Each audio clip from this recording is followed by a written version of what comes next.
And welcome back to the Brian Clay Chronicles. We have one of my mentors and friends and beloved people in the world, Mr. and Reverend Kenneth Attorney Whalum. How you doing, sir? I'm good, Brian. You're looking well. Thank you, man. It's a pleasure to be with you again on Brian Clay Chronicles. We have done this dance on before, but before we go into a litany of things that I know the city wants to know, by this time, I guess the Super Bowl would have been played. You got a favorite? Nah, man, not really. Not really. Nah, Not really. Last Super Bowl I had a favorite. The favorite was Bruno Mars because he performed at halftime. That is right. And my son Cameron performed. And how's Cameron doing? Cameron's doing great. Still man. with Bruno? Still with Bruno. What's the name of the group? They're the Hooligans. The Hooligans, yes. Yeah. So I don't really care who wins, except that I'm gotta be honest with you, man. Katy Perry is the halftime performer this time. And I remember a tweet with Cameron. So he does follow me. I do follow you, yes. Well, what I said on Twitter was that if Katy Perry draws more viewers to the Super Bowl halftime performance than Bruno Mars did, which was 112 million viewers, wow, broke all kind of records for the Super Bowl, I said that if Katy Perry draws more than that, I will eat my hat. Oh my goodness. Well, I don't. So we don't want you to I'm do not that. pulling for No. We don't need you to put Tony Chachere's on your hat or what have you. A good Morehouse man like yourself. Let's jump right into it. I will ask the burning question. You gonna run for mayor? I am still praying about it. Okay. I am still thinking about it. Mm-hmm. And I still have plenty of time to decide. Plenty of time. That's the honest answer to your question. I am not averse to running for mayor. Right. I have run for mayor before and have proven that I am a formidable candidate. Right. But nobody runs to lose. No. So I'm thinking about it. In the Shelby County mayoral election, if I'm not mistaken, you had 80,000 votes. In the Shelby County primary, the most for recent the primary primary, last May, right. I had a third of the vote. A third of the vote. You finished second. That's right. Right. That's right. Mm-hmm. The eventual winner won by something like, I don't know what the margin. Yeah, I was. don't. It surprised everybody. I couldn't understand why everybody was so shocked that I had done so well. But yeah, and we've proven in school board races before that we have a loyal following, mm-hmm. And because I cannot be bought, and because I don't have to meet with anybody to determine what's the best course of action, mm-hmm. I'll take my time. You just mentioned meet with people.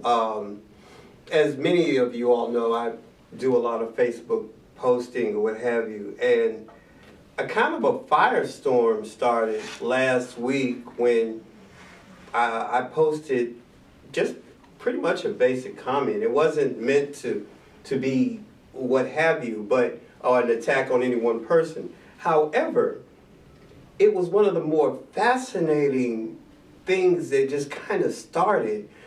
The good Reverend, for those that don't know, he had I had the honor of him posting a comment, and it started just one of the more fascinating conversations. What was said was that in text that we may need another people's convention. You are adamant about, and what I mean by we, the African American community specifically, because we have more than just, African American viewers or what have you. But you are adamant about that not having to happen. Yeah. And it was an interesting dialogue, just absolutely fascinating. Can you discuss that in length? What I said then and what I have said since the last so-called People's Convention is that the only meeting we need to do is have a meeting of the mind. Right.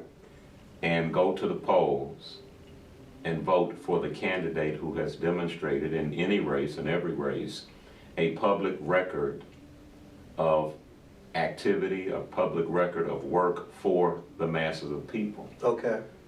What happens when you have these so-called people's conventions is you just allow whoever can pack the meeting out to prevail on the outcome. So you don't think it's the people's committee? Now, granted, we're talking about 1991. We're talking about a very different time, and it was different circumstances. If people know the history of that People's Convention, you had Harold Ford Sr., who was in a little trouble. You had Harrington that was matriculating from being a superintendent.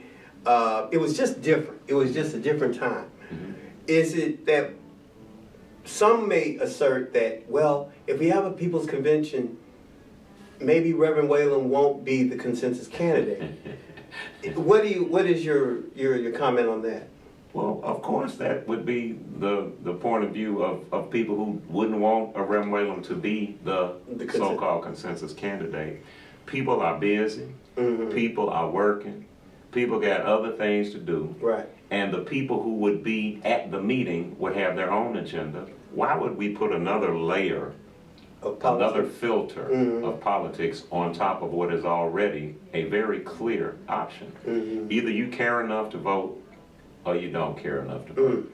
No amount of persuasion, no amount of politicking is going to convince a person to vote if they don't feel the need to vote. With that said, with what has been going on in Memphis, man, over the last 4 years, 10 years, if you're not motivated to get your tail up and out to the polls, something is wrong with you. Yeah, I would totally agree. One of the criticisms that I've ran into really over the past couple of years is that I'm a little bit too hard on Mayor Wharton. Welcome to the club. Well, yeah, I'm here. But with that said, what do you believe are some of the huge issues in this mayoral election with not only Wharton, but just with the entire office? Oh, there is no question that the pilots, the corporate tax breaks, the chunks of our property tax base that have walked out the door. I don't know, they might have granted another pilot today, man. Well, yesterday. This community is hemorrhaging tax base. Now, why is that important? Because the property taxes is where we get money to provide basic services for municipal government. Okay. You can't give away taxes and not replace it with something. That's a big issue. Now, you're not going to hear that as an issue in mainstream media. Why? Because mainstream media has to have advertising dollars from the very people who receive the tax break. So in other words, IKEA, which is, by the time this is seen, would have been last week, but IKEA has recently got, I don't know, a bunch, a 9 something in the pilot program. I will say that City Councilwoman Wanda Halbert was the one person vocally that we heard yesterday say, hey, this is a problem. I'll be honest with you, when I heard IKEA, some people may not be familiar with IKEA, but it's a very popular furniture store across the country, but I was blown away that we gave that type of money to a furniture store. And I guess that's kind of what you're saying right now. Well, absolutely, and that's only going to create 150 quote-unquote jobs. That was my point. And even if it created 250 jobs, even if it created 350 jobs, the people who need the jobs are not going to get them, Brian. They're not going to get the jobs. Right. So why do we continue to play this game of giving away our property tax base in the poorest city in the United States of America? We are demonstrably, we are statistically speaking, the poorest, and we got the highest percentage of children in poverty than any city in the United States. Why are we dancing and singing? Y'all so you can come on in. You doesn't have to pay no taxes. We just us just a bunch of man. When is somebody gonna represent the majority of people in the city of Memphis? Memphis is 63 to 64% black. When is somebody in elected office going to represent the majority of the city? It certainly doesn't feel like that representation has happened. We have so much to talk about. We're going to go to a break, if that's okay with you. Yes, sir. We're going to go to a break. We're going to come back. I've got a truckload of things to talk to you about.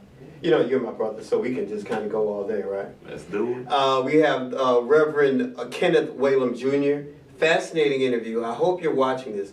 We'll be right back right after this. Pow pow. L3 Media is the Mid-South's premier videography and photography company, specializing in capturing all of life's greatest moments.